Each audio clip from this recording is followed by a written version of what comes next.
여러분 안녕하십니까? 가장 빠른 종합뉴스 뉴스큐 시작합니다. 이낙연 국무총리 다음 주 방일 일정과 함께 문재인 대통령의 친서 외교도 있을지 주목되고 있습니다.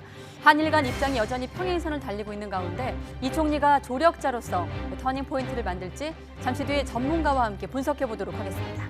검찰이 패스트트랙 수사와 관련해 국회 방송 압수수색에 들어갔습니다. 윤석열 검찰총장이 원칙대로 하겠다고 밝힌 만큼 수사의 속도가 붙을지도 관심인데 과거 정부의 검찰 중립성과 관련한 윤 총장의 발언이 논란이 되기도 했습니다. 잠시 뒤에 짚어보겠습니다. 먼저 오늘의 주요 뉴스입니다.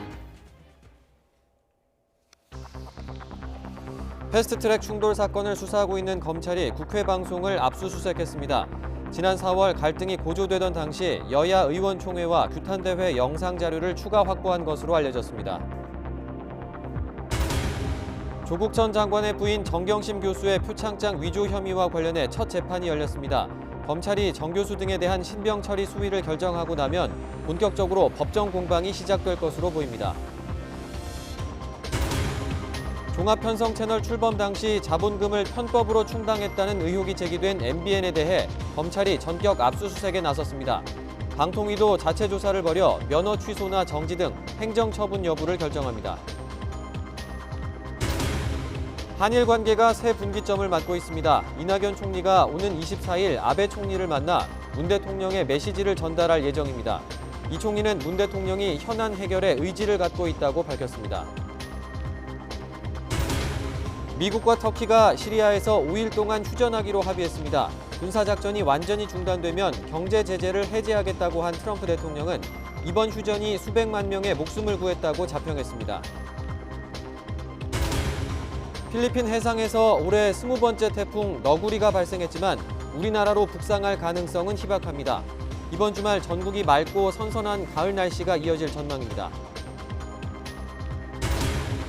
일본의 방해로 3년 동안 자리를 잡지 못했던 워싱턴 평화의 소녀상이 인근 한인타운에 새로운 보금자리를 찾았습니다. 미국에서 5번째인 소녀상으로 오는 27일에 개막식이 열릴 예정입니다. 영국이 유럽연합에서 탈퇴하는 브렉시트의 구체적 방안에 대해 극적인 합의가 이루어졌습니다. 영국 하원과 EU 의회에서 비준되면 영국은 31일 EU를 탈퇴하게 되지만 통과 여부는 불투명합니다. 국회 신속처리 안건, 이른바 패스트트랙 사건을 수사하고 있는 검찰이 국회 방송에 대해서 압수수색에 들어갔습니다. 네, 취재기자 연결해서 자세한 내용 들어보겠습니다. 김우준 기자. 네, 사회부입니다.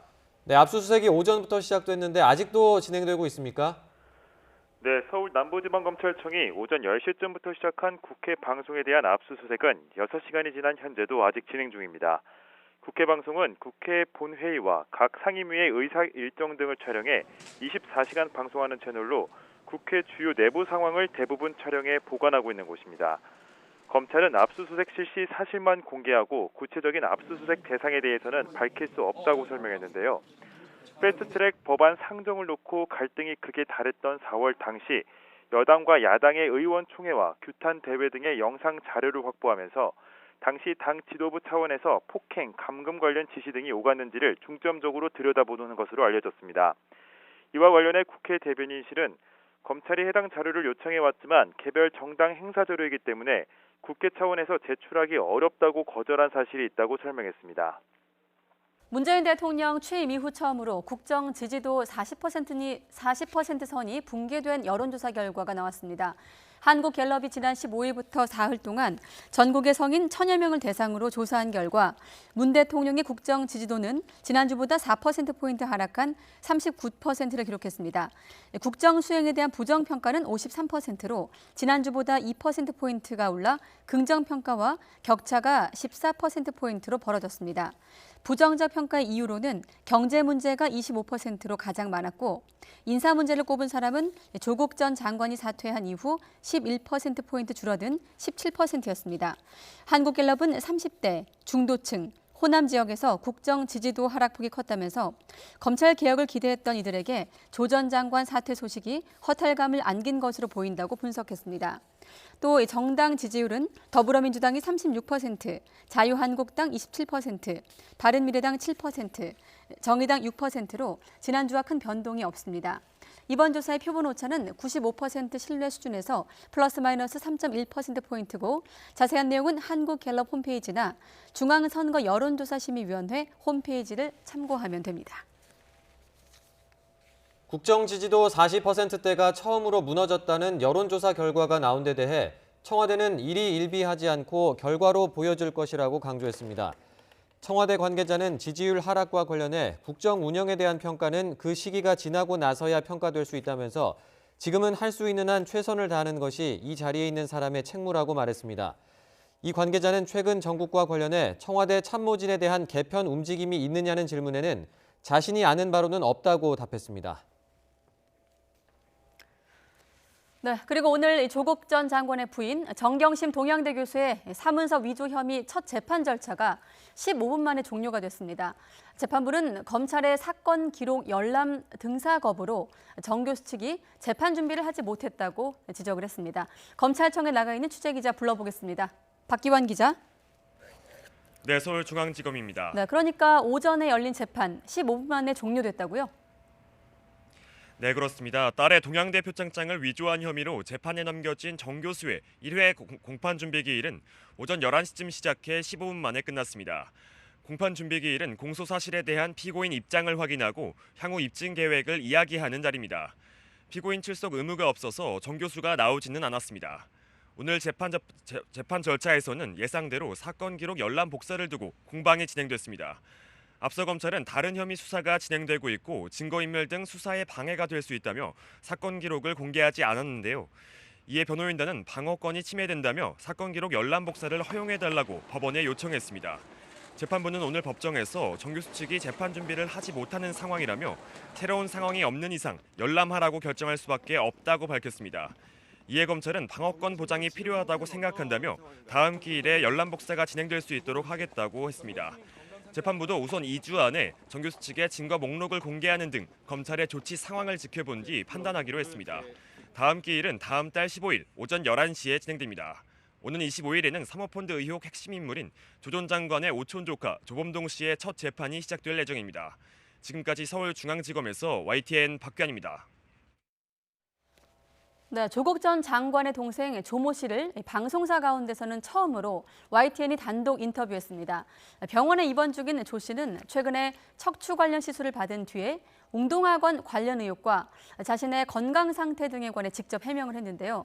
특히 조 씨는 채용 비리 의혹과 관련해 혐의를 일부 인정을 하면서도 후배가 먼저 접근해 생긴 일이라며 검찰의 수사 방향과 다른 주장을 내놓기도 했습니다. 전준영 기자의 보도입니다. 웅동중학교 교사 채용 비리와 관련해 검찰은 조국 전 장관의 동생 조모 씨에게 돈을 전달한 혐의로 2명을 구속 상태로 재판에 넘겼습니다. 검찰의 공소장을 보면 박모 씨는 1억 5천만 원 정도를 내고 정교사 채용을 원하는 사람이 있는지 알아봐달라는 조 씨의 부탁을 받은 것으로 적시돼 있습니다. 이어 2016년과 2017년 교사 지망생 부모를 접촉한 뒤 각각 1억 3천만 원과 8천만 원을 받아 조 씨에게 전달했다는 겁니다. 돈을 받은 조 씨가 미리 채용 시험 문제를 몰래 빼내 전달했다는 게 검찰의 판단입니다. 하지만 조 씨는 YTN과의 인터뷰에서 관련 혐의를 일부 인정한다면서도 자신이 주도한 건 아니라고 해명했습니다. 박모 씨라고 제 후배가 이 일을 처음부터 저한테 접근해서 주선을 해서 일을 만들자고 시작했던 부분인데 제가 모든 것을 지시해서 일을 만든 것처럼 했던 부분하고 검찰 수사가 시작되자 박 씨 등에게 돈을 주며 필리핀으로 도피하도록 지시했다는 혐의도 부인했습니다. 제가 그 사람들을 도망치게 만든 것처럼 또 기사를 만드는 거 하고요. 등등 할 이야기는 많지만 또 이게 또 수사에 영향을 줄까 봐.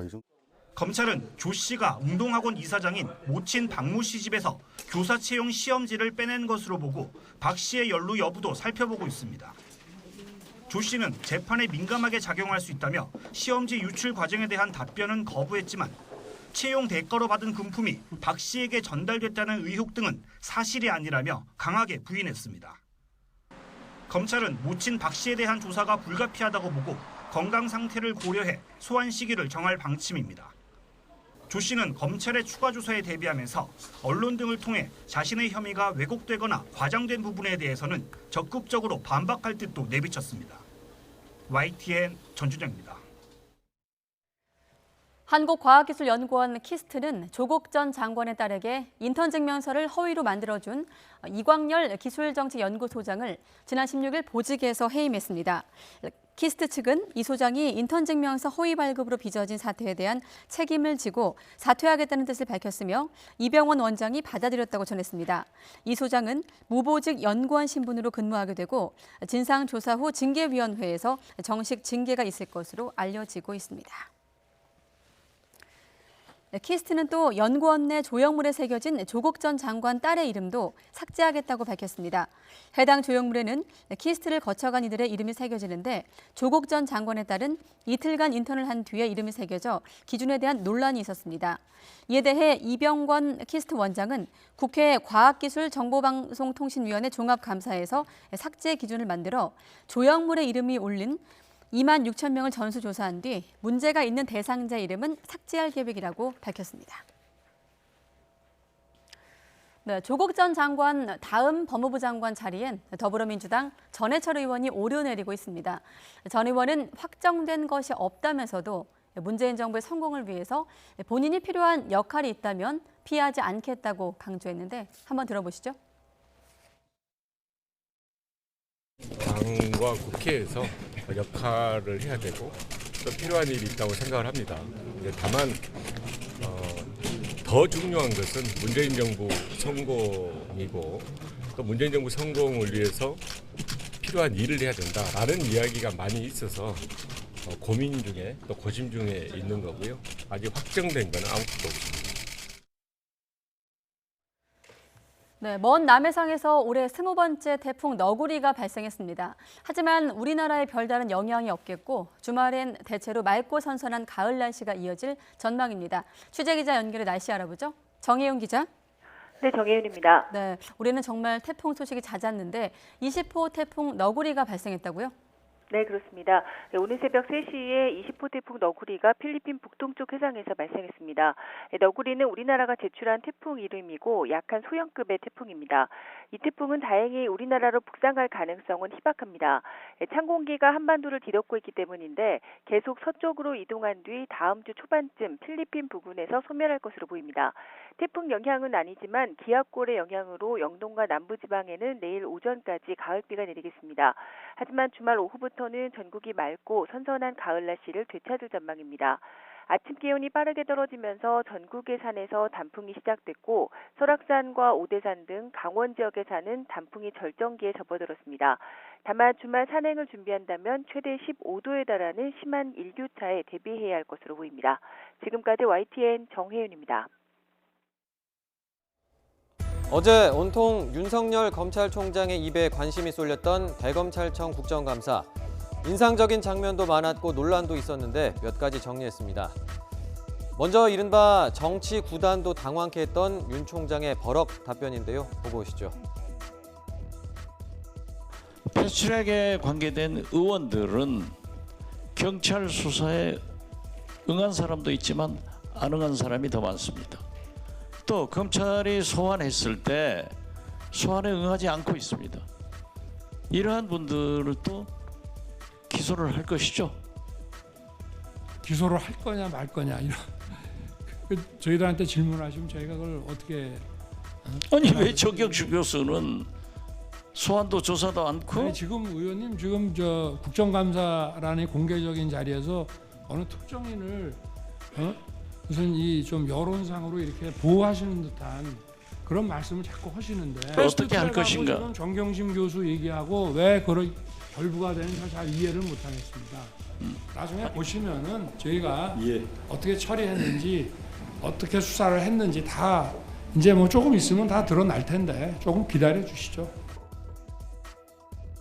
박지원 의원은 어제 이 상황을 두고 자신이 검사 10단 윤 총장에게 졌다 이렇게 표현하기도 했는데요. 하지만 아주 소득이 없었던 건 아니라면서 향후 패스트트랙 수사를 이렇게 전망했습니다. 박 의원의 발언 들어보시죠. 역시 박지원은 정치 구단이고 윤석열 총장은 검사 10단이더라고요. 바로 소환하고- 불러서 만약에 검찰 소환에 응하지 않으면은 예, 정경심 교수처럼 기소하겠구나. 검사 10단이 정치 구단한테 그렇게 확정적으로 얘기를 제가 받았고, 그래서 제가 결과적으로 보면 졌지만은 속내로는 이겼다. 거침없는 윤 총장의 답변 스타일은 최이배 의원의 질의 때에도 마찬가지였습니다. 검찰이 자료 제출을 거부해서 국정감사를 방해하고 있다는 최 의원의 지적에 윤 총장은 어떻게 답했는지 듣고 오시죠. 심지어 제가 10년간 이 전산 관련 사업을 하면서 내부나 외부에 감사 같은 게 있었느냐, 지적된 게 있었느냐라고 물어봤더니 이거 역시 공공기관 정부 관한 법률을 제시하면서 안 주세요. 그래서 제가 그냥 찾아봤어요. 그랬더니 감사원의 홈페이지에 이게 떡하니 있습니다. 웃긴 거죠. 이미 감사원 홈페이지에 공개될 정도로의 자료인데 검찰에서는 이런 것들을 말도 안 되는 근거 규정을 대면서 안 주시는 거는 제출하겠습니다. 제출 안 하면은 예산으로 잘라 주십시오. 제출하겠습니다. 윤 총장은 지난 2013년 국정감사에서 사람에 충성하지 않는다는 소신 발언을 한 것으로도 유명하죠. 어제 국정감사에서는 예나 지금이나 정무적 감각이 없는 건 변함이 없다 이런 말도 했는데요. 하지만 단호하고 거리낌 없는 발언 중에 논란이 된 것도 있었습니다. 더불어민주당 이철희 의원의 질의에 답하는 과정이었는데요. 들어보시죠. 검찰의 독립성과 중립성을 얘기하는데요. 이명박 박근혜 정부 때와 문재인 정부를 비교하면 어느 정부가 그나마 중립적입니까? 중립을 보장하고 있습니까? 어렵습니까? 이명박 정부 때 중수부 과장으로 특수부장으로 한 3년간 특별수사를 했는데 대통령 측근과 이런 분들을 구속을 할 때 별 관여가 없었던 것으로 상당히 쿨하게 처리했던 기억이 나고요. 자, 예, 좋습니다. 때는 다 아시는 네, 거고. 자 그러면 수사하시던 분 다 좌천시키고 한 정부가 중립성을 보장했습니까? 그 정부 때 그렇게 하신 분들이 지금 저는 중립성, 독립성 얘기하면 속아 웃을 일입니다. 고양이가 하품할 일입니다. 이명박 정부 때 검찰의 중립성이 가장 잘 보장됐다는 취지로 해석될 소지가 있는 발언인데 논란이 일자 대검찰청 대변인실이 이렇게 해명문을 냈습니다. 윤 총장이 현 정부에 이르기까지 차례로 이 검찰 수사 과정의 경험 및 소회를 말하려 했는데 답변이 중단되는 바람에 취지를 제대로 전달하지 못했다는 건데요.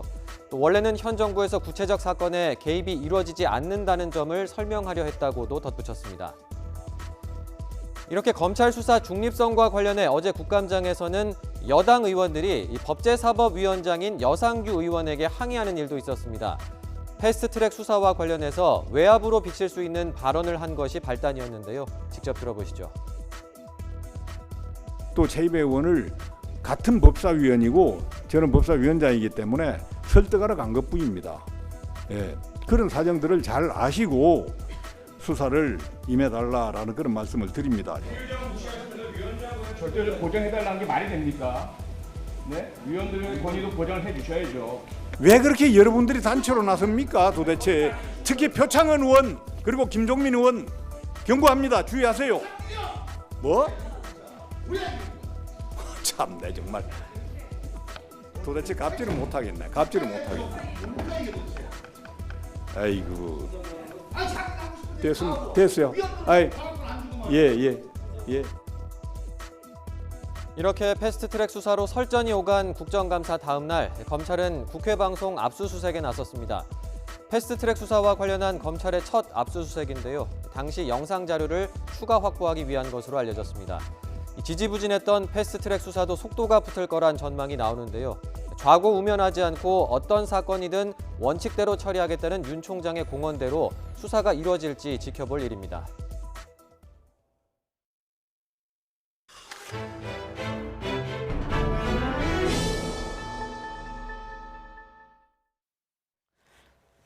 네, 이낙연 국무총리가 나루히토 일왕 즉위식 참석을 계기로 오는 24일 다음 주죠. 아베 일본 총리를 만나 문재인 대통령의 메시지를 전달할 예정입니다. 국무총리실은 오늘 이낙연 총리가 22일부터 24일까지 일본을 방문하는 동안 24일 오전에 아베 총리와 총리관저에서 면담할 예정이라고 밝혔습니다. 이 총리는 이 자리에서 문재인 대통령의 메시지를 아베 총리에게 전달할 예정이지만 친서가 될지 구두 메시지 형식이 될지 아직 확정되지 않았다고 총리실 관계자가 밝혔습니다. 이 총리와 아베 총리의 면담은 15분 정도 짧은 일정으로 진행이 될 예정이며 이 총리는 한일 관계를 개선하고자 한다는 의지를 표명할 예정입니다. 자, 이렇게 이낙연 총리가 조력자 역할을 어떻게 하게 될지 또 친서가 전달이 된다면 어떤 내용일지 전망을 해보도록 하겠습니다. 하종문 한신대 일본학과 교수 나오셨습니다. 네, 교수님 안녕하십니까? 안녕하세요. 네. 일단 즉위식은 22일 열리는 거고요. 네. 1990년 아키히토 일왕 즉위식 이후 29년 만이라고 하던데 먼저 이 행사의 좀 성격을 알고 좀 다른 질문을 드릴게요. 어떤 행사입니까? 예, 일왕의 즉위식은 그러니까 일본 국민이 아마 살아있을 때 네. 접할 수 있는 가장 커다란 경축식 이런 느낌이 될 것 같습니다. 과거 일본에서는 일왕이 바뀌는 것 자체가 네. 세상이 바뀌는 것이었기 때문에요. 그러니까 그런 측면에서 보자면 이번 즉위식은 물론 29년 만에 있기 때문에 네. 텀은 조금 짧습니다만 적어도 일본 국민들의 느낌에서는 즉위식을 통해서 새로운 시대가 열릴 것이다라는 의미를 담아서 아베 수상으로서도 당연히 그런 것들을 노렸기 때문에 이번에 레이와라는 연호를 둘러싼 얘기라든지 천황의 즉위식을 자신에게 일종의 치적으로 포장할 수 있는 좋은 기회라고 생각하고 있습니다. 네, 이 자리에 이낙연 국무총리 말고도 조세영 외교부 1차관도 동행할 것으로 전망되고 있는데 워낙 지금 일본에 대한 국민적인 정서나 감정이 나쁘다 보니까 이런 시각도 있습니다. 물론 외교적인 문제는 다각적으로 좀 봐야 되겠습니다만 네. 굳이 이 시점에 총리가 가야 되느냐 이런 또 의문을 갖는 분들도 계실 거거든요. 왜 이 예. 시점에 가는 게 중요한지 좀 설명해 주시죠. 저는 이번 그 총리 방일 일정이 3일이라는 부분이 굉장히 네. 중요한 측면이라고 생각이 되고요. 만약 그 3일이라는 일정을 반대로 얘기해서 대통령이 가시게 되는 부분도 검토가 되긴 했었습니다. 네. 그 측면에서 보자면 이번 방일은 현재의 양국 외교 관계가 경색되어 있을 때 결국 이 문제는 일본이 양보할 가능성, 한국이 내지는 방침을 바꿀 가능성 둘 다 없다라는 것이죠. 그렇다고 한다면 어떻게 풀어낼 것인가가 일본 쪽에서는 전혀 긍정적인 시그널이 오지 않고 있습니다. 그런 면에서는 일본의 무책임성을 우리가 지적할 수밖에 없고요. 네. 반대로 이번에 일왕 즉위식에 총리가 간다라는 얘기는 결국 그 안에 대통령 친서 얘기까지 나오면서 한국 일종의 대화의 국면을 열어가겠다. 이런 의지를 표명한 것이라면 적어도 과거처럼 전쟁이 아닌 적어도 대화와 그 타협을 통해서 풀어나가는 게 지금의 순리라고 한다면 한국이 정도를 가고 있다고 봐야 되겠죠. 그럼 좀 바꿔 말하면 우리가 좀 더 지금 경색 국면에서 통 크게 좀 행보를 간다고도 볼 수 있을까요? 그렇습니다. 저는 네. 대승적으로 이 문제가 풀리지 않을 거라는 것은 누구나 알고 있지만 네. 적어도 국정을 책임진 그리고 외교의 최고 수장으로서 당연히 노력을 해야 되는 것이죠. 네, 친서 얘기는 잠시 뒤 여쭤보도록 하고 지금 보면 이낙연 총리와 아베 총리 간의 면담이 24일 목요일로 예정이 되어 있는데 네. 사실 여러 가지 일정이 겹치다 보니 15분 정도로밖에 짧다고 지금 알려지고 있거든요. 네. 15분 동안 뭐 통역 이것저것 빼고 나면 무슨 얘기를 할 수 있을까 좀 궁금하기도 한데 어떤 좀 방점을 찍고 얘기를 해야 될까요? 저는 아마 우선 해야 될 얘기 중에 하나가 하기비스 태풍 때문에 일본이 제가 알고 있는 한 최근에 가장 커다란 피해를 했습니다. 네. 그러니까 이런 것들에 대한 위로 이 얘기를 전하면서 이런 부분 포함해서 현재의 양국관계 경색 국면을 어떤 식으로든 풀어나가는 노력이 필요하다. 그러면서 자연스럽게 친서를 전달하게 된다면 전체적으로 봤을 때 15분 정도의 분량은 채울 수 있지 않을까 그렇게 보여집니다. 그러니까 지금 뭐 한일 관계에서 직접적인 뭐 강제징용 문제라든지 뭐 수출 규제 문제를 직접 들고 갈 수는 없습니다만은 네. 하기비스 태풍 문제로 어떤 디딤돌을 놓는 그런 역할을 할 수 있을 것이다. 그렇습니다. 이렇게 보시는 거군요. 오늘 일본의 네. 그 포트를 보니까 타이완의 차잉은 총통이 네. 그 트위터를 보내가지고 아베 수상이 그걸 굉장히 이렇게 대서특필하는 걸 봤거든요. 그래서 적어도 그 안의 내용은 하기비스 때문에 일본이 입은 피해에 대해서 蔡英文총통이 이제 일종의 이제 위로를 전달한 셈이거든요. 그러니까 이런 정도의 이웃 나라로서 자연스럽게 해야 되는 국면들을 외교적으로 활용하는 것이죠. 네, 지금 아직까지는 뭐 청와대에서도 이게 대통령의 친서를 어떤 식으로 들고 갈지, 이를테면 친서 형식이 될지 구두 메시지 형식이 될지는 아직은 이제 확정되지 않았다고 총리실 측에서 이제 설명을 네. 하고 있는데, 만약에 친서를 들고 간다면 어떤 내용이 좀 담겨야 한다고 보십니까? 전문가로서. 네, 제가 말씀드렸던 내용이 조금 네. 포함될 것 같아요. 최근의 부분에서는 태풍 얘기를 하고 난 다음에 양국의 관계는 어쨌든 우호와 협력이 굉장히 기조가 돼야 된다. 네. 그런 면에서는 수출 규제를 포함해서 현재가 어렵지만 양국의 지도자들이 지혜를 모아서 오히려 조금 더 큰 차원에서 대화의 협력을 모색해 나가는 것이 중요하지 않겠는가. 결국은 그 얘기는 아까 말씀드렸던 대로 적어도 대화를 위한 한국 쪽의 적극적인 제스처가 담겨 있을 것으로 생각이 됩니다. 네. 그러니까 그 외에 구체적인 대안을 담기에는 지금 정부 상황에서는 기대하기 어려울 것 같고요. 네, 자 이렇게 모든 일정이 만약에 간다면 이를테면 이제 이낙연 국무총리가 방일을 하고 또 대통령 친서까지 전달이 되었을 것을 만약에 가정을 해본다면 거기에 대한 일본 측의 외교적인 어떤 입장은 어떤 식으로 나와야 된다고 보십니까? 앞서 일본의 무책임성을 언급하셨는데. 네, 직접적인 부분은 없을 것 같고요. 네. 그런 면에서 일정 중에서 23일 일정이 중요할 것 같아요.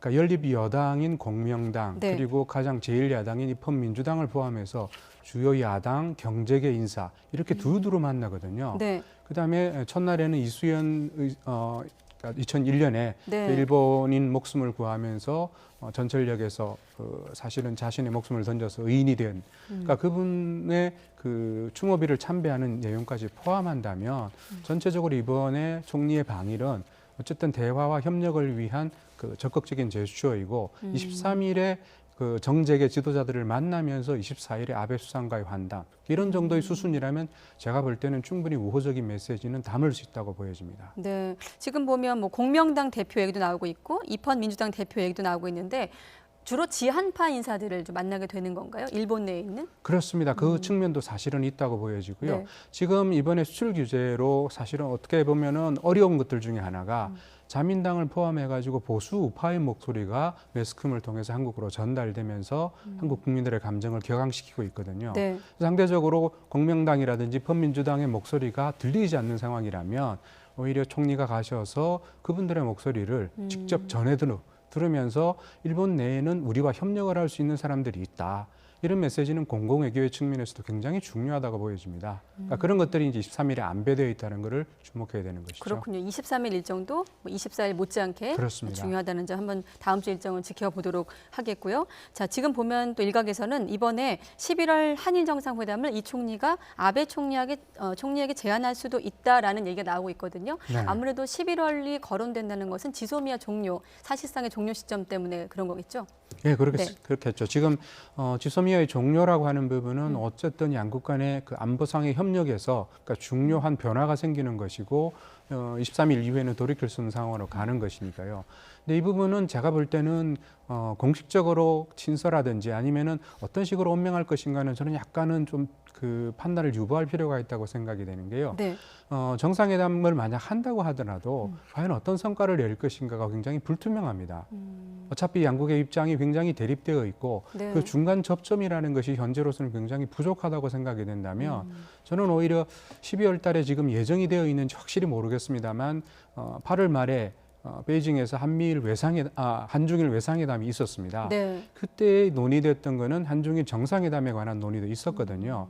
그러니까 12월 달로 예정이 되고 있습니다만 적어도 12월 달에 모임에서 제가 볼 때는 조금 더 논의를 하고 그러니까 그것을 하나의 일종의 대들보로 삼아서 그 다음 도약대로 나아가는 과정이라면 조금 더 수순이 부드럽지 않을까 그렇게 보여집니다. 그러면 결론적으로 11월 22일이 지소미아 탈퇴 효력이 발생하는 시점이라 하더라도 이때 어떤 한일 정상을 제안하는 건 좀 쉽지 않겠다. 저는 쉽지 현실적으로. 않다고 판단이 되고요. 네. 만약 뒤에 만들어져서 우호적인 모드가 만들어진다면 뭐 지소미아의 재체결 같은 것들도 그렇게 어려운 건 아니니까요. 네.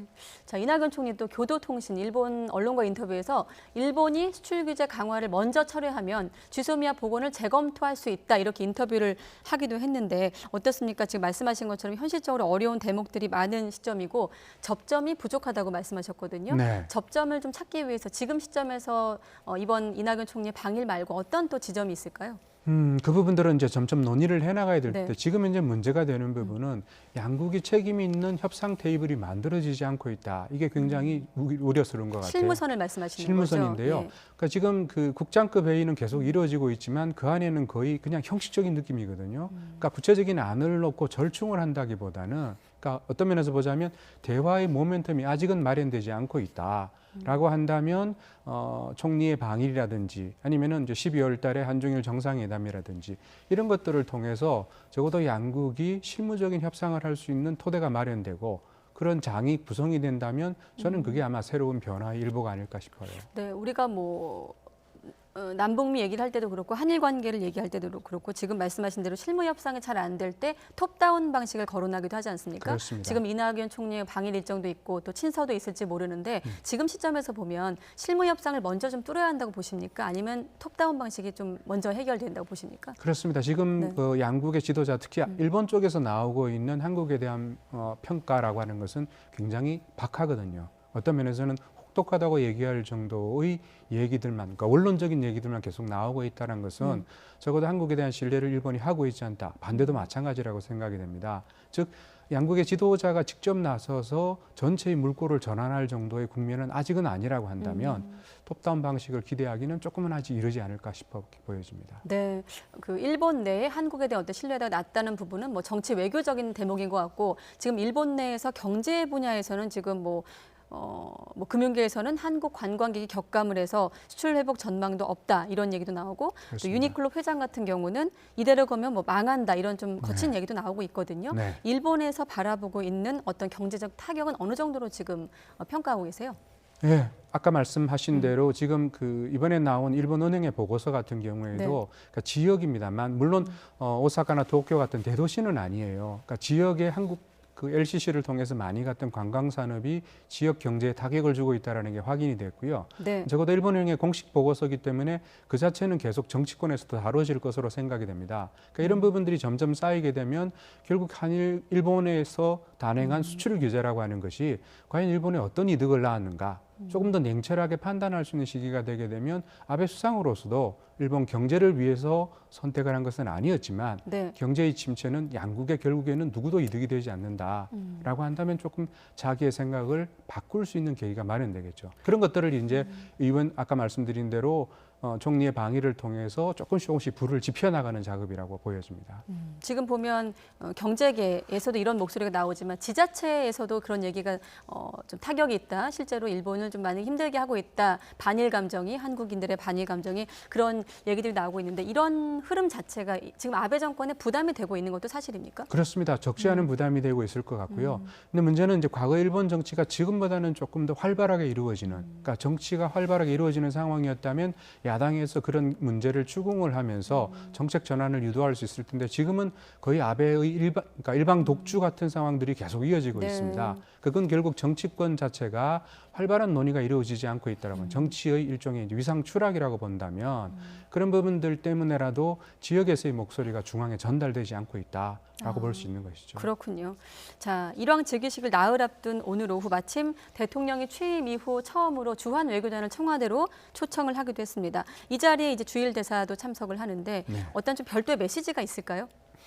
주일 대사에게 특별한 메시지는 제가 볼 때는 어려울 것 같고요. 이 시점에서는 그렇습니다. 네. 대사를 통해서 할 수 있는 시기는 이미 지났거니와 적어도 그 부분들에서 언급을 했을 때 특별히 어떤 얘기를 할 것인가는 사실은 제가 볼 때는 오히려 편하게 서로 간의 관례적인 부분으로 넘어가는 것이 오히려 특별하게 무리가 부담을 갈 수 있는 그런 것들이 없는 것이 더 좋지 않을까 싶어요. 그렇군요.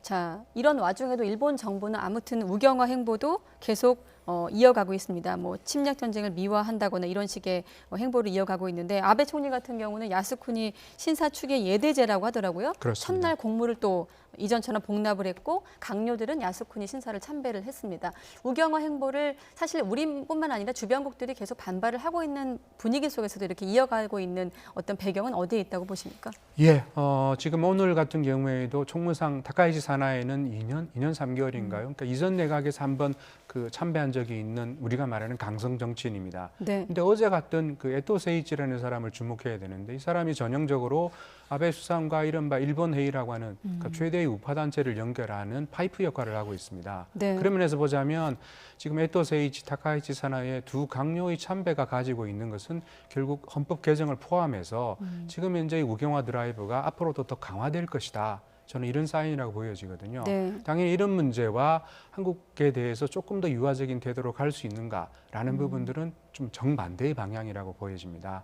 따라서 일본의 오히려 야당 같은 데서 노력을 하더라도 네. 아베 정권 주위에 있는 그룹들은 여전히 매파로서의 역할을 계속할 것 같고요. 이런 것들이 이제 대화 국면을 갖기가 어렵게 만든다고 보여집니다. 네, 앞서 일본 내 정치 말씀하셨는데 일본이 내각제이다 보니까 야당의 움직임이 조금 더 적극적이지 못한 부분도 그렇습니다. 현실적으로 있는 부분인데 이번에 뭐 총리가 일본을 가기도 합니다만은 야당을 좀 우리가 활용할 수 있는 방법은 없는 겁니까? 저는 그거 굉장히 중요하다고 네. 생각이 뭐 되고요. 시민사회단체도 있을 수 있고요. 마찬가지입니다. 예. 예. 한일 의원님명이 만난다 그랬을 때 집권 자민당도 중요합니다만 어차피 이 문제는 굉장히 뿌리가 깊고 네. 해결책이 금방 나오지 않는다고 한다면 굉장히 관리의 차원에서라도 일종의 채널을 다각화하는 노력은 저는 한일 의원연명을 포함해서 지금 가지고 있는 정당 간의 교류는 굉장히 중요한 과제라고 생각이 됩니다. 즉 양국이 조금 더 대결 국면으로 갔을 때 그런 것들을 누르뜨릴 수 있는 일종의 플랜 B를 준비하고 우회로를 만드는 작업이 필요하다는 것이죠. 이런 것들이 한일 관계에서 지금까지 취약했던 부분이 아닌가 싶습니다. 네, 사실 그 일본의 수출 보복 수출 규제 조치 이후 여러 가지 좀 외교적으로 우리가 접근을 할 때 도쿄 올림픽을 앞두고 있기 때문에 이 부분도 우리가 좀 건드려 보자라는 어떤 제안이 있었는데 실제로 지금 최근에도 이 아베 총리의 새로운 복병으로 등장을 하고 있습니다. 태풍으로 어떤 피해는 좀 안타깝습니다만은 하기비스 이후 방사성 폐기물 자루 속에 있던 내용물이 유실이 되면서 다시 또 이제 안전 논란이 불거지고 있거든요. 네. 이 상황을 좀 크게 봤을 때 아베 총리에게 어떻게 좀 작용을 할까요? 예, 그 부분은 직접적으로 구체적인 데이터가 나오지 않는 이상 한국에서도 사실 어떤 식으로 문제 제기하기가 쉽지는 않을 것 같아요. 네. 다만 저는 이 부분은 주문을 하고 싶은 게 방사능이라든지 그다음에 태풍의 피해는 우리가 말하는 인도주의적인 측면에서도 굉장히 사실은 불행한 사태입니다. 네. 따라서 방사능 문제를 접근을 할 때도 일본의 올림픽이 잘 되길 바라는데 이런 문제를 원만하게 처리해 주는 것이 필요하지 않을까라는 똑같은 얘기라도 적어도 일본을 위한다라고 하는 방점을 찍으면서 얘기를 풀어나가는 노력이 필요하지 않을까 싶어요. 네. 자, 끝으로 이제 다음 주 이낙연 국무총리 방일 일정을 앞두고 있기 때문에 짧게 한 가지만 더 질문을 드리면 앞서 한일 정상회담 개최까지 끌어내기는 좀 현실적으로 어렵다고 보셨는데 이번 방일 일정에서 최소한 이 정도의 성과는 좀 있어야 된다고 보시려면 어떤 게 있을까요? 저는 적어도 23일이 중요하다고 생각이 되고요. 한국 정부가 지금 원하는 것은 물론 그 강제동원 재판 문제도 있습니다만 네. 적어도 한국 정부가 한국 국민이 원하는 것은 일본과의 우호와 협력이라는 것을 굉장히 조금 다양한 차원에서 조금 더 풍부한 수사를 동원해서 해주시는 게 좋지 않을까 그렇게 생각이 듭니다. 풍부한 수사를 통해서 네. 예, 알겠습니다. 여기까지 듣도록 하겠습니다. 네, 하종문 한신대 일본학과 교수와 함께했습니다. 교수님 고맙습니다. 고맙습니다.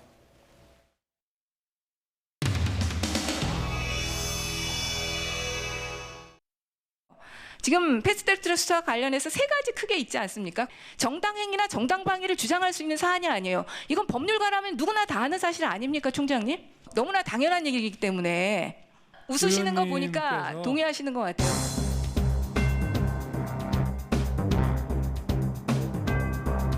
페이백 의원실에 가서 마치 폭력적인 방법으로 제2배 의원을 체포 감금했다. 왜 그런 걸 명확한데 수사를 안 하느냐. 전국이 이렇게 가서는 안 되겠다라는 그런 우국 충정의 마음으로 가서 제2배 의원을 설득하러 간 거지 가서 폭력 행사는 일체 없었다는 말씀을 드립니다. 저는 교통사고로 목 척추 1, 2, 3번이 분쇄골절되는 그런 후유증도 있고 누가 밀어버리면 아주 큰일이 날 수 있는 그런 몸 상태였기 때문에 몸싸움으로 간 것은 절대로 아니고 가서 싸우지도 않았습니다. 그런 사정들을 잘 아시고 수사를 임해달라라는 그런 말씀을 드립니다. 지금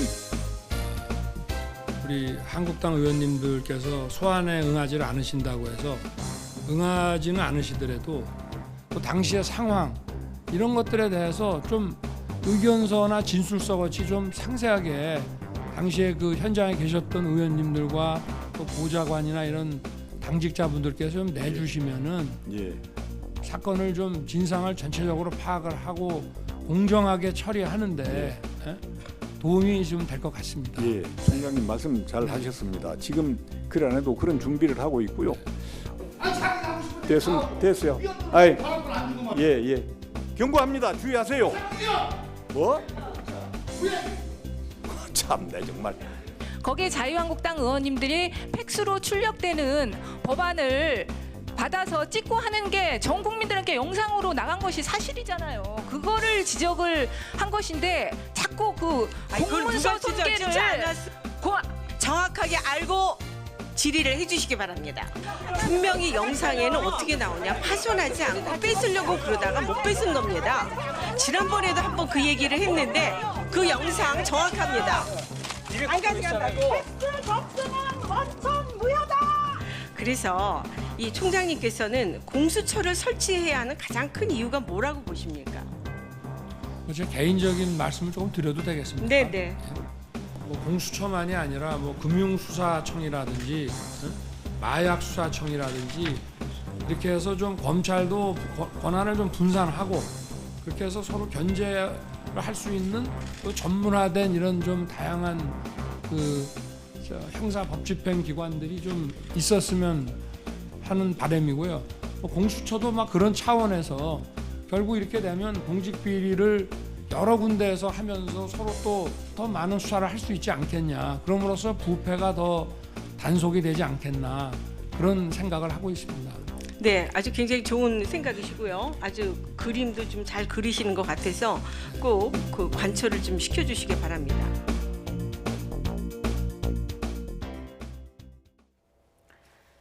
네, 검찰이 종합편성 채널 MBN 본사를 압수수색했습니다. 검찰이 언론사를 압수수색하는 건 이례적인 일인데 MBN은 종편 출범 당시 자본금을 편법 충당했다는 의혹을 받고 있습니다. 최명신 기자가 보도합니다. 서울중앙지검 공정거래조사부 소속 검사와 수사관들이 MBN 사옥을 압수수색했습니다. 임원실과 관리부에 보관된 재무 관련 서류를 확보하기 위해서입니다. 검찰의 이례적인 언론사 압수수색에 MBN은 다른 언론사의 출입을 철저히 통제하는 등 당혹감을 감추지 못했습니다. MBN의 혐의는 지난 2011년 종편 출범 당시로 거슬러 올라갑니다. 자본금 3천억 원을 충족하기 위해 은행에서 임직원 명의로 600억 원 정도를 차명 대출받았다는 내용입니다. 금융당국은 MBN 직원 20여 명이 회사로부터 개인당 30에서 50억 원을 대출받아 주식을 산 것으로 보고 있습니다. 또 자본금이 정상적으로 납부된 것으로 꾸미기 위해 분식회계한 것으로 보고 있습니다. 금융위원회 산하 증권선물위원회는 앞서 지난 16일 분식회계 의혹에 대한 심의에 착수했고 금융감독원도 MBN 경영진을 분식회계 혐의로 검찰에 고발할 것을 건의했습니다.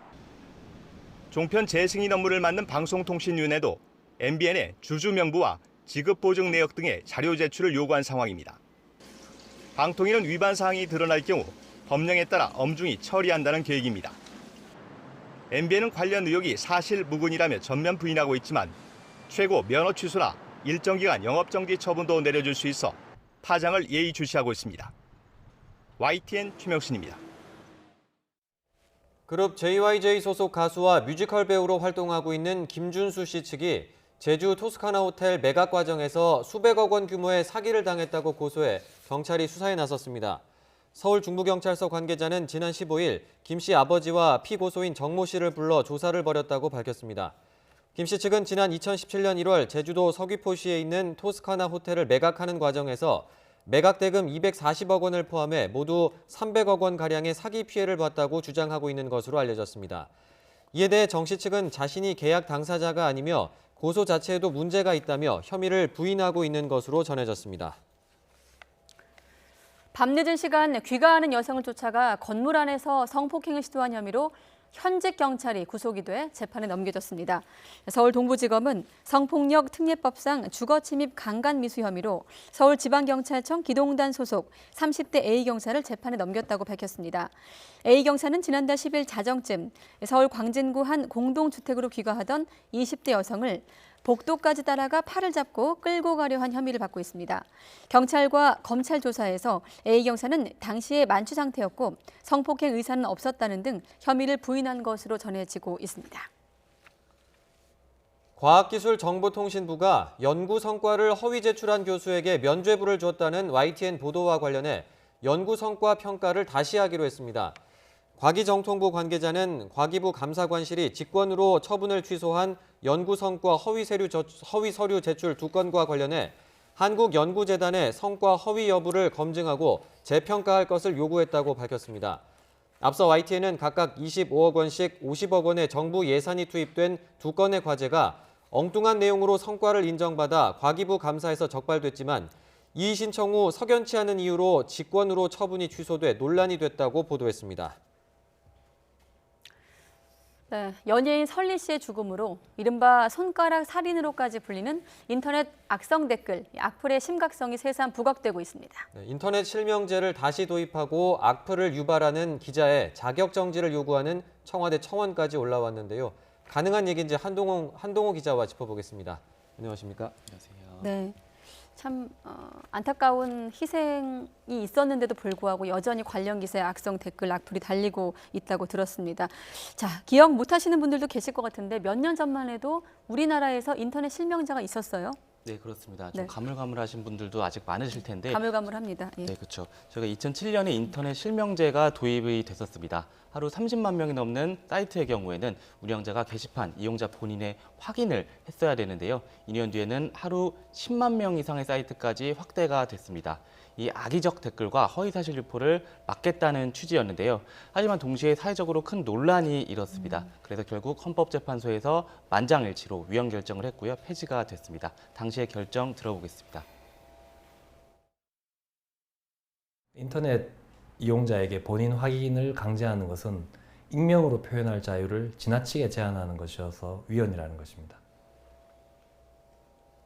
네, 표현의 자유를 지나치게 제한한다는 건데 구체적으로 어떤 부작용이 있는지도 좀 설명해 주시죠. 네, 예를 들어서 저희가 인터넷 실명제가 도입이 됐다고 치면은 네. 인터넷 글이나 댓글을 쓸 때 한 번 더 생각을 하고 더 많은 고심을 할 거잖아요. 네. 근데 이런 것들이 표현의 자유를 위축할 수 있다라는 이게 판단인 겁니다. 그래서 아예 게시물도 안 남기고 댓글도 달지 않는다는 거죠. 물론 자기가 한 말을 자기가 책임지는 게 당연한 원리니까요. 지금까지 안 그래왔던 게 이상한 거다라는 반박도 있습니다. 네. 하지만 악플은 현행법에서 모욕 그리고 명예훼손으로 충분히 제재를 할 수가 있습니다. 현재 법으로 처벌할 수 있는 상황에서 실명제까지 도입을 하면은 부작용이 생길 수 있다는 건데요. 특히 페이스북이나 트위터 같은 해외 사이트는 실명제를 도입할 수가 없습니다. 이런 현실적인 문제도 있고요. 또 사이트가 해킹되면은 막대한 개인 정보가 바깥으로 유출될 수 있다는 우려도 있습니다. 현재는 법으로 처벌을 할 수 있기 때문에 실명제 도입을 하면 부작용이 생길 수 있다는 거지만 이건 어떻습니까? 실명제를 시행하면 악플이 줄긴 주는 겁니까? 네, 실제 이거를 연구한 조사 결과가 있었는데요. 네. 실제로 악플이 줄었습니다. 이것도 한번 그래픽으로 저희 한번 살펴보겠습니다. 네. 이 영상을 한번 보시면요. 저희가 이게 2009년 11월에 발표된 연구 결과인데요. 실명제가 2007년 7월 27일에 시행이 됐어요. 이 각각 전후로 열흘씩 모두 20일을 비교를 했는데 비교를 해보니까 실명제를 시행하기 전에는 전체 게시물의 26%가 이제 비방글이 있었고 그리고 5.1%가 욕설 이 댓글이 있었는데 실명제를 시행하고 나니까 이제 비방 내용의 댓글이 23%로 줄었고 욕설 댓글도 2.1%로 현저하게 줄었습니다. 네.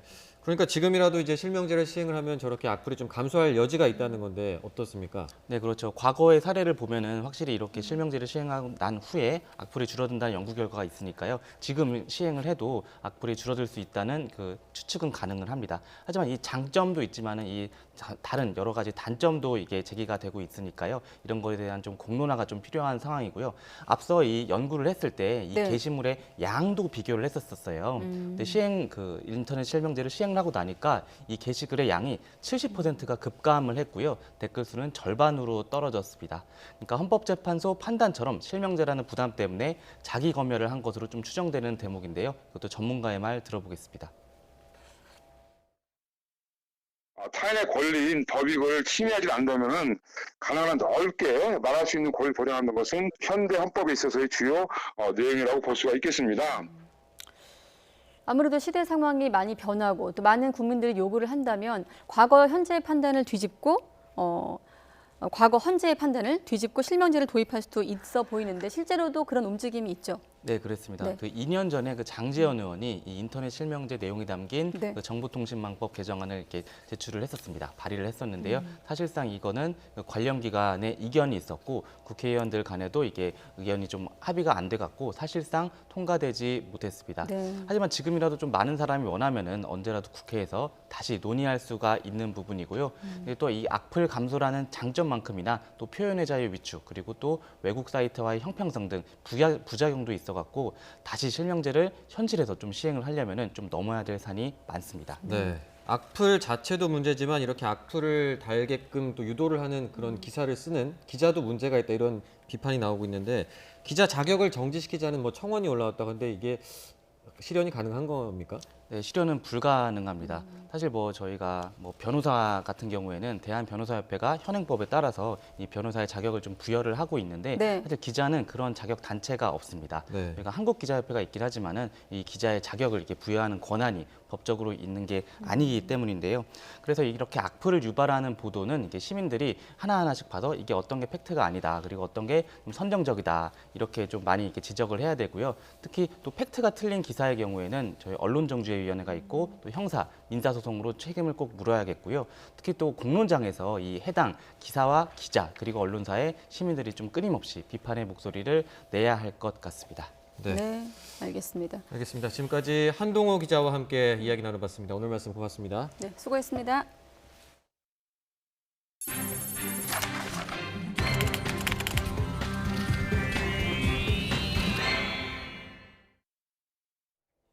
일본에서 입항한 활어차의 해수가 우리나라에 방류돼 방사능 오염이 우려된다는 청원에 대해서 청와대는 특별검사를 벌인 결과 이상이 발견되지 않았다며 주기적인 검사를 추진하겠다고 밝혔습니다.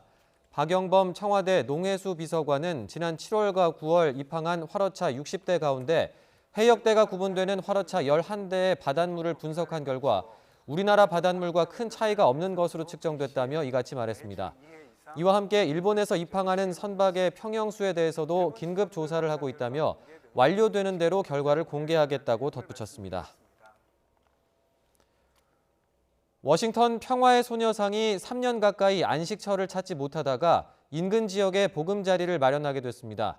미국에서만 5번째인데 현지에서 기공식이 열렸습니다. 워싱턴 강태우 특파원이 현장에 다녀왔습니다.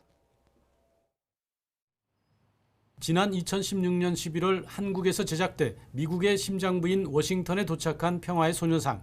공공장소 등의 건립이 추진됐지만 일본의 방해로 번번이 무산됐습니다. 창고에 보관되다 지난 8월에 광복절을 맞아 잠시 빛을 봤습니다. 하지만 이번에 한인 건물주가 사실상 기부 형식으로 장소를 제공하면서 이제서야 자리를 잡게 됐습니다. 워싱턴 지역에서 한인타운으로 불리는 애넌데일입니다. 초입인 이곳에 소녀상의 보금자리가 만들어집니다. 기공식에 이어 열흘 동안 공사가 이뤄진 뒤 현지 시각 오는 27일 제막식이 열릴 예정입니다. 제막식에는 위안부 피해자인 길원옥 할머니와 윤미향 정의기억연대 이사장 등이 참석하기로 했습니다. 또 애넌데일이 속해 있는 버지니아 주지사와 미국 국회의원들도 참석합니다. 역사를 왜곡하는 일들을 해왔기 때문에 그거에 대한 할머니들이 원래 주장하고 있는 공식 사과 법적 배상 그거에 대해서 일본 사람들이 하지 않았다는 거에 대한 이 물리적인 상징물이죠. 추진위 측은 CCTV 설치와 함께 보험도 가입해 최근 캘리포니아에서 잇따랐던 훼손에 대비할 계획입니다. 또 상징적 의미가 큰 워싱턴 DC 내 건립은 장기적인 목표로 추진하기로 했습니다. 워싱턴에서 YTN 강태욱입니다. 우리나라가 3년 임기의 유엔 인권이사회 이사국에 당선됐습니다. 우리나라는 현지 시각으로 17일 미국 뉴욕 유엔 본부 총회장에서 치러진 유엔 인권이사회 이사국 선거에서 2020년에서 2022년 임기의 이사국에 당선됐습니다. 우리나라가 인권이사회 이사국을 맡는 건 이번이 5번째입니다. 터키의 군사작전 중지 요청을 위해서 급파된 미국의 마이크 펜스 부통령 등 고위급 대표단이 에르도안 터키 대통령과 회담을 갖고 닷새 동안 군사작전을 중단하기로 합의했습니다. 트럼프 대통령은 터키와 시리아에게 대단한 날이라며 수백만 명의 목숨을 살렸다고 자평하기도 했습니다. 박철원 기자의 보도입니다. 마이크 펜스 부통령과 폼페이오 국무장관 등 미국의 고위급 대표단이 시리아 북부 지역 공격에 나선 터키를 급하게 찾았습니다. 앙카라의 대통령궁을 찾은 펜스 부통령은 사태의 심각성에 표정이 굳어 있습니다. 미국이 자국 경제를 말살하겠다며 군사작전 중단을 강하게 압박해온 터라 터키 에르도안 대통령도 표정에 불편함을 숨기지 못했습니다. 90분간의 1대1 회담에 이어 폼페이오 국무장관과 로버트 오브라이언 안보 보좌관 등이 포함된 고위급 대표단 전체와 회의를 가진 두 사람은 마침내 합의에 도달했습니다. 터키가 일촉즉발의 전운이 감돌았던 시리아 북동부에서 5일 동안 휴전하기로 한 것입니다. Today, the United States and Turkey have agreed to a ceasefire in Syria. The Turkish side will pause Operation Peace Spring in order to allow for the withdrawal of YPG forces from the safe zone for 120 hours. 도널드 트럼프 미국 대통령도 양국의 이 같은 합의 사실을 즉각 공개했습니다. 그는 트위터에서 터키에서 대단한 뉴스가 있다. 에르도안 대통령에게 감사한다. 수백만 명의 목숨을 구할 것이라고 적었습니다. This is a solution that really, well, it saved their lives, frankly. It saved their lives.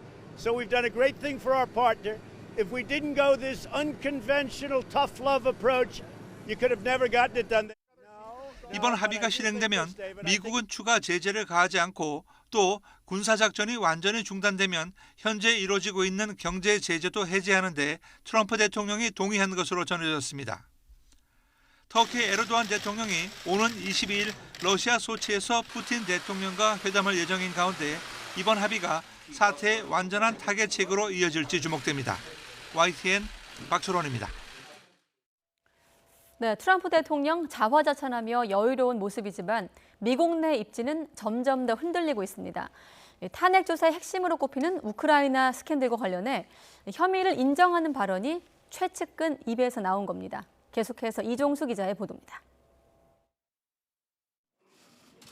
백악관에서 취재진과 일문일답을 하던 믹 멀베인이 백악관 비서실장. 깜짝 놀랄 발언을 합니다. 우크라이나의 민주당 관련 수사를 종용하는 과정에 군사원조 보류가 활용됐음을 부인해온 트럼프 대통령과는 정반대로 들리는 말을 한 겁니다. Did he also mention to me in the past the corruption related to the DNC server? Absolutely, no question about that. But that's it, and that's why we held up the money. 멀베인이 대행은 논란 기자가 대가성을 인정한 것이냐며 추가 질의하자 이를 확인하기까지 했습니다. To be clear, what you just described is a quid pro quo. We do that all the time. 워싱턴 포스트는 깜짝 놀랄 시인이라며 2016년 미 대선에 우크라이나가 개입했고 해킹된 민주당 전국위원회 서버가 우크라이나에 숨겨져 있다는 의혹이 제기돼 왔는데 우크라이나가 조사에 나설 것을 요청하는 과정에 3억 9,100만 달러 규모의 미 군사원조가 보류된 것을 인정한 것이라고 보도했습니다. CNN도 충격적 인정이라며 트럼프 대통령 법률팀 인사들이 망연자실한 것 같다고 전했습니다. 미 하원의 탄핵 조사를 진두지휘하는 애덤 시프 정보위원장은 멀베이니의 시인은 트럼프 대통령에게 상황이 훨씬 나빠졌음을 보여주는 것이라고 평했습니다. 여기에 고든 선들랜드 유럽연합 주재 미 대사도 트럼프 대통령이 우크라이나 정책에 자신의 개인 변호사 루디 줄리아니를 참여시켜 실망했다면서 미 선거에 외국 정부를 끌어들여 영향을 미치도록 한 것은 잘못이라고 하원에서 증언해 트럼프 대통령을 궁지로 몰았습니다. YTN 이종수입니다. 영국이 유럽연합 EU에서 탈퇴하는 이른바 브렉시트의 구체적인 해법에 대해서 EU와 영국이 극적으로 합의했습니다. EU 정상회의에서는 만장일치로 합의안을 승인을 했는데 이제 공은 영국 의회로 넘어간 겁니다. 하지만 통과가 만만치 않다는 전망입니다. 김영근 기자의 보도입니다. 합의안 타결은 EU 정상회의를 불과 몇 시간 앞두고 극적으로 이루어졌습니다. 장클로드 융커 EU 집행위원장과 보리스 존슨 영국 총리는 나란히 타결 소식을 전했습니다. We have a deal. And this deal means that there is no need for any kind of prolongation. This is a fair, a balanced agreement. It is testament to our commitment. The deal represents a very good deal both for the EU and for the UK, and it's a reasonable, fair outcome. 이번 협상에서 핵심 쟁점은 북아일랜드 문제였습니다. 이에 대해 영국 측이 수정안을 제시하며 문제가 풀렸습니다. 법적으로는 영국의 관세 체계를 적용하되 실질적으로는 EU 관세 동맹 안에 남기는 방안입니다. 정상회의에 참석한 EU 각국 정상들은 만장일치로 합의안을 승인했습니다. The European Council endorsed this deal, and it looks like we are very close to the final stretch. 이번 합의에 따라 노딜 브렉시트에 대한 우려는 일단 해소됐습니다. 새 합의안이 영국 하원과 EU 의회에서 통과되면 영국은 예정대로 오는 31일 EU에서 탈퇴하게 됩니다. 하지만 영국의 사정이 만만치 않습니다. 캐스팅 보트를 쥔 북아일랜드 민주연합당이 냉랭한 반응을 보이고 있어서 의회 통과를 장담하기 어려운 상황입니다. YTN 김영근입니다. 현재 도심 시내버스에는 휠체어가 탑승할 수 있는 저상버스가 많이 보급돼 있지만 시외버스나 고속버스는 짐칸에 휠체어를 실어야 하는데요. 이번에 휠체어를 장착할 수 있는 고속버스가 처음으로 개발돼서 시범 운행에 들어갑니다. 국내 첫 휠체어 탑승 고속버스를 김현우 기자가 소개해드립니다. 고속버스 옆면에서 휠체어를 실을 수 있는 승강장치가 내려옵니다. 휠체어는 서서히 버스 내부로 이동하고 흔들리지 않게 연결고리를 끼웁니다. 오는 28일부터 시범 운영에 들어가는 휠체어 탑승이 가능한 고속버스입니다. 국내 최초입니다. 휠체어 장애인의 시외 이동권 확대를 요구한 장애인 단체와 인권위 권고로 개발됐습니다. 버스 업체 10곳이 각 한 대씩 만들었는데 버스 한 대에 휠체어 2대를 실을 수 있습니다. 아직은 국가기술표준원이 정한 표준에 맞는 휠체어만 탑승할 수 있습니다. 석 달여 동안 시범 운행할 예정인데 서울 부산, 서울 강릉, 서울 전주, 서울 당진 등 4개 노선입니다. 국토부는 이번 시범 운행 과정을 꼼꼼히 살핀 뒤 발견되는 문제점은 보완해 나가기로 했습니다. 이제는 휠체어 장애인들도 장거리 이동 시 KTX뿐 아니라 고속버스를 이용해서 새로운 선택권이 생겼다는데 큰 의의가 있다고 봅니다. 휠체어 탑승 고속버스는 최소한 출발 사흘 전에 예매해야 하고 출발 20분 전까지는 승차장에 도착해야 합니다. YTN 김현우입니다. 고려시대 몽골과의 항전지인 인제 한계산성이 사적으로 지정됩니다. 문화재청은 대몽항전에서 승전한 역사적 장소이자 남한 지역에서 가장 험준한 지역에 쌓은 산성인 한계산성을 오는 21일 국가지정 문화재인 사적 553호로 지정해 고시한다고 밝혔습니다. 인제군은 한계산성의 역사적 가치를 높이고 사적 지정의 의미를 되새기기 위해 오는 25일 옛 옥녀탕 휴게소 주차장에서 사적 지정 기념 행사를 열 예정입니다. 보건당국이 쯔쯔가무시병 그리고 중증 열성 혈소판 감소 증후군 등 진드기나 설치류가 옮기는 감염병에 대한 주의를 당부했습니다. 지난달까지 환자는 쯔쯔가무시병이 902명, 중증 열성 혈소판 감소 증후군 172명, 렙토스피라증 78명, 신증후군 출혈혈은 207명이 발생했습니다. 질병관리본부는 야외 활동이 많은 10월에서 11월 사이 관련 질병이 느는 만큼 예방을 위해 긴 소매와 긴 바지를 입고 기피제를 뿌리며 집에 돌아와서는 깨끗이 몸을 씻고 입은 옷을 세탁하라고 권고했습니다.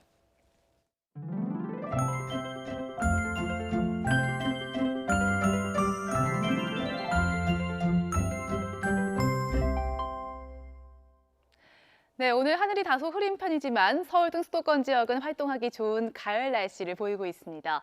하지만 영동과 남부 지역 가을비 소식이 이어지고 있는데요. 현재 강원 산간과 또 영남 지역에 약하게 비가 오고 있습니다. 동해안과 제주 산간 지역은 내일 아침까지, 전남 남해안 지역은 내일 새벽까지 비가 오겠습니다. 그 사이 예상되는 비의 양은 영남 해안에 5에서 30mm, 영동과 전남 남해안 지역, 제주 산간 지역에 5mm 미만이 되겠습니다. 충청과 그 밖의 남부 지역은 산발적인 빗방울이 조금씩 떨어지는 곳이 있겠습니다. 내일 아침에 비가 그친 뒤 이번 주말은 내내 쾌청하겠습니다. 깊어진 가을을 즐기러 나들이 떠나기 좋겠는데요. 다만 큰 일교차는 조심하셔야겠습니다. 내일 아침 기온은 오늘과 비슷해 쌀쌀하겠고요. 서울 기온이 12도, 춘천 10도, 대구 15도가 예상됩니다. 낮엔 여기서 10도 이상 기온이 올라서 온화하겠습니다. 서울의 한낮 기온 22도를 비롯해 대부분 지역이 20도를 웃돌겠습니다. 일요일에도 전국이 맑겠고요. 다음 주엔 쾌청한 가운데 일교차 큰 날씨가 지속되겠습니다. 날씨 정보였습니다. 네, 불매운동의 대상이 된 유니클로가 이번엔 TV 광고 논란에 휩싸여 있습니다. 뉴스큐 2부에서 알아보도록 하겠습니다.